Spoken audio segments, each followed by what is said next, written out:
여러분, 소고기 좋아하시나요? 고소하고 부드러운 이 육즙 가득 찬 소고기 한 점, 소금이나 고추냉이, 간장 소스에 찍어서 한 입 크게 하면 진짜 이만한 호사도 없죠? 구이도 좋고 곱창이나 찌개, 육회, 조림, 전에다가 수육까지 무려 120개 부위를 요리할 수 있다고 합니다. 지금이야 수입산 소고기도 많이 찾지만은 이 한우만큼은 예로부터 아주 귀한 대접을 받았죠. 얼마 전 미국 일간지에 실린 기사에는 이런 이야기가 나옵니다. 한우가 지구상 최고의 고기가 될 수 있는 이유, 고베 와규처럼 마블링에 압도당하지 않으면서 동시에 미국 프라임 쇠고기의 살코기 풍미도 갖고 있다. 한우가 이런 평가를 받는 이유가 뭘까요? 법카로 먹어야 제맛인 이 음식, 대가 없는 소고기는 없다. 순수한 마음은 돼지고기까지다. 이런 명언까지 남긴 고기, 저는 김밥이고요. 오늘 제가 떠먹여드릴 이야기는 소고기가 아닌 한우에 열광하는 이유입니다.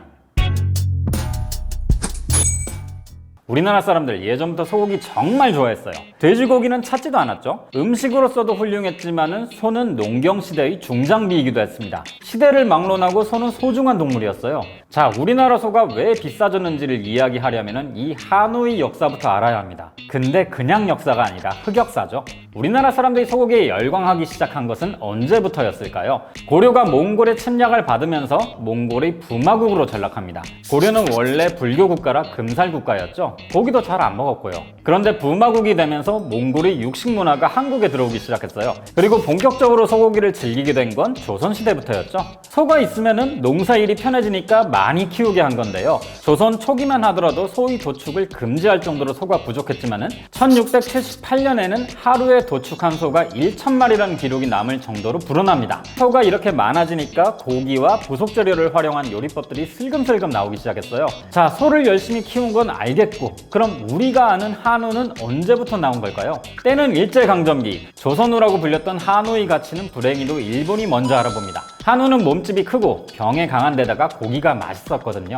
일본이 기록한 조선우에 대한 기록에 따르면은 조선의 말, 돼지, 닭은 왜소한데 유독 소는 체격이 우수하다. 주민들도 소를 기르는 능력을 갖고 있다. 좋은 소, 게다가 그 소를 키울 수 있는 능력자까지 있는 겁니다. 일본이 이 소를 수탈하려고 관리에 들어갑니다. 한국의 황소가 압도적으로 많은 것 역시 일본이 피역 생산을 같이 하기 위해서 품종을 통일화했기 때문이죠. 1910년 70만 마리였던 소가 1940년에는 174만 마리로 늘어납니다. 소가 이렇게 늘어나니까 자연스럽게 소고기와 부산물 등으로 만든 냉면이나 설렁탕도 많이 팔리기 시작했습니다. 물론 일제강점기 막바지에는 쌀과 더불어 한우의 수탈이 심해지면서 59만여 마리만 남게 됐지만요. 해방 이후에도 소고기 사랑은 계속됩니다. 이 맛을 알게 된 이상 어떻게 모른 채 할 수 있겠어요? 돈 있는 사람들은 모두 소고기를 찾기 시작했어요.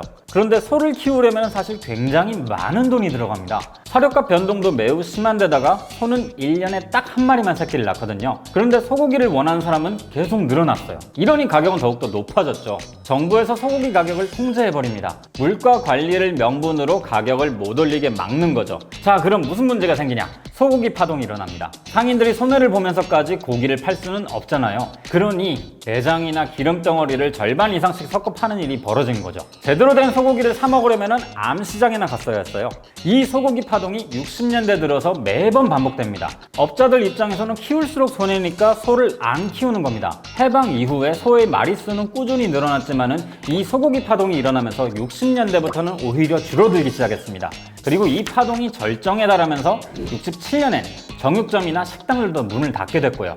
정부가 이때부터 대책을 찾기 시작합니다. 농가에 돈을 지원하고 소의 공급을 늘리는 거죠. 그리고 또 다른 한편에서는 소고기를 대체할 만한 다른 고기 산업을 키웠고요. 돼지고기와 닭고기 같은 것들이죠. 기업에게도 소 한번 키워보시라고 권합니다. 삼양식품이 대관령에 목장을 지은 것도 이런 영향 때문이었죠. 70년대 들어 대기업들이 배합 사료를 만들기 시작합니다. 그리고 이때부터 소고기 시장도 점점 커졌고요. 정부와 기업 그리고 농가가 똘똘 뭉친 결과인 겁니다. 80년대 들어서도 정부의 축산업 지원은 계속됩니다. 자금 지원을 계속 늘리고 외국에서 소를 수입해오기 시작하거든요. 덕분에 70년에 128만 4천 마리였던 소가 85년에는 250만 마리로 증가합니다. 근데 여기서 문제가 또 생깁니다. 소가 급격하게 늘어나니까 이번에는 가격이 폭락하는 상황이 벌어진 거죠. 그래서 정부가 큰 결단을 내립니다. 소고기 수입 중단, 그런데 애석하게도 이 불똥이 무역 분쟁으로까지 번졌어요. 그 결과 93년 우루과이 라운드 협상으로 축산물 시장이 개방됐죠. 이 때문에 당시 한우는 이제 끝났다, 망했다, 뭐 이런 이야기가 계속 돌았어요. 가격으로는 한우가 수입산과 경쟁할 수 없을 만큼 비쌌기 때문입니다. 자, 그럼 우리나라 소고기는 왜 이렇게 비싼 걸까요? 우선 수입 소고기들을 먼저 생각해 볼게요. 수입 소고기는 두 가지 방법으로 생산됩니다. 방목형 축산, 그리고 공장형 축산이죠. 방목형 축산은 아르헨티나를 예로 들 수 있겠네요. 예전에 제가 아르헨티나 여행을 다녀온 적이 있는데요. 부에노스아이레스에서 다른 도시로 가는 버스를 제가 탔거든요. 끝이 안 보이는 초원지대가 쫙 하고 펼쳐 있는데 거기 소들이 막 풀을 뜯고 있는 겁니다. 아, 이게 바로 팜파스의 웅장함이구나, 이런 생각이 들 때쯤 잠이 들었는데 한두 시간 뒤에 깨서 밖을 봤더니 여전히 소들이 풀을 뜯고 있었어요. 와, 이게 뭐야? 밥 먹고 한참을 자다가 다시 깼는데 똑같은 풍경인 겁니다. 소가 정말 끝이 없이 많아요. 그렇게 버스를 탄 지 18시간쯤 되고 나니까 그제서야 소가 안 보이더라고요. 과장이 아니라 정말로요. 이렇게 넓은 땅에서 수많은 소들이 사료가 아닌 풀을 뜯어 먹으면서 셀프 성장합니다. 이번에는 공장형 축산, 미국이 이 분야의 끝판왕을 보여주죠. 규모도 어마어마하고 공장형답게 생산 효율이 매우 높습니다. 거기다가 곡물, 사료값도 너무 저렴하기 때문에 소고기 값이 쌀 수밖에 없죠. 소고기가 저렴한 나라들을 보면은 이 두 나라의 사정과 비슷합니다. 우리나라에 소고기를 수출하겠다는 나라들이 대부분 이런 환경을 가지고 있어요. 그런데 한국은 좀 다르죠. 한국 축산 농가는 너무 영세했어요. 우루과이 라운드 협상 당시에는 농가마다 평균 3마리 정도를 키웠거든요.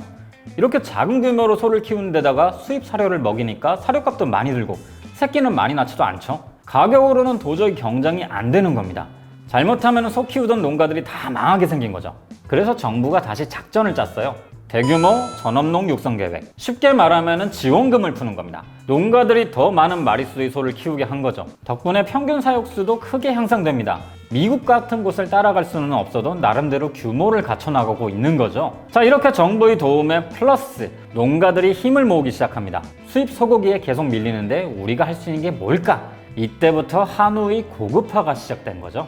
가격으로는 안 되니까 품질로 승부하는 거죠. 사실 선택지가 이것밖에 없기도 했지만은 옆나라 일본이 비슷한 상황에서 와규를 통한 고급화로 대성공했다는 점도 참고가 됐습니다. 한우 고급화의 핵심은 바로 지방, 마블링입니다. 소고기를 잘 모르는 사람도 이 마블링이 화려할수록 맛있겠다는 생각이 들죠. 고기에서 지방은 굉장히 큰 역할을 합니다. 고기가 아니더라도 무슨 음식이든 입안에 딱 넣었을 때 와, 이거다 하고 직관적으로 꽂히는 건 바로 풍부한 기름의 맛이거든요. 축산물 시장 개방을 앞두고 한우의 경쟁력을 높이기 위해서 93년에 소고기 등급제가 등장합니다. 이건 미국의 등급제를 참고한 거예요. 마트 가보면 프라임급이나 초이스급 미국 쇠고기 보신 적 있으시죠? 이걸 한국 버전으로 바꾸면 프라임이 1등급, 초이스가 2등급이라 할 수 있습니다. 미국도 지방 함량을 기준으로 등급을 매기고 있거든요. 우리나라도 마찬가지인 거죠. 사실 마블링 말고 다른 평가 항목들도 있지만은 우선 마블링으로 예비 등급을 매긴 후에 다른 항목에서 결격이 없으면 예비 등급을 그대로 부여해줬거든요. 때문에 사실상 이거는 소고기 등급제가 아니라 마블링 등급제가 아니냐라는 평가도 나왔었죠. 이게 워낙에 말이 많다 보니까 2019년 12월에는 고기 등급제가 새롭게 개편됩니다. 고기 색, 지방색이나 조직감 같은 기준이 강화되면서 마블링이 좀 적어도 1+ 등급을 받을 수 있게 된 거죠. 한우의 등급제가 처음 도입됐을 때는 2등급이 가장 많았고 그 다음에 3등급, 1등급 순으로 많았는데요. 사람들이 이 등급을 보고 먹다 보니까 당연히 1등급에 손이 많이 가는 겁니다. 선홍빛의 물결 치는 마블링의 기름진 맛과 부드러운 식감의 1등급 한우의 맛을 깨우친 거죠. 이렇게 되니까 농가들도 소에 더 높은 등급이 찍힐 수 있게끔 사육하기 시작했어요. 그 결과 2등급, 3등급 고기의 비율은 점점 떨어지고 1등급 고기의 비율이 높아진 거죠. 여기다 더 영롱한 마블링을 원하는 소비자들이 생기니까 원뿔, 투뿔 등급이 생긴 겁니다. 이건 미국의 프라임 등급에 비해서도 훨씬 더 지방 함량이 높고요. 그럼 마블링이 진한 소를 키우려면 어떻게 해야 될까요? 한우는 미국보다 좀 더 소를 오래 키웁니다. 미국은 24개월 정도 키워서 도축하는데요. 한우는 28개월에서 33개월 정도 키워서 도축하거든요. 더 긴 시간 동안 곡물 사료를 먹어야 그만큼 마블링이 풍부해지는 겁니다. 오랜 시간 키우는 데다가 그만큼 사료도 더 먹이니까 이게 가격에도 당연히 영향을 미치고요. 정리하면은 좁은 땅, 제약된 환경인 한국이라는 나라에서 우리가 선택할 수 있었던 최선의 한우 브랜딩은 고급화였다는 것. 이게 바로 한우가 맛있고 비싼 이유인 겁니다. 덕분에 저렴한 수입 소고기들과도 충분히 경쟁이 됐고요. 물론 마블링이 진하면 무조건 맛있고 없으면 맛없는 건 아닙니다. 우린 한우 중에서도 암소를 고급이라 쳐주죠. 육질이 부드러우니까요. 하지만 소고기 맛은 등급과는 별개로 취향 차이입니다.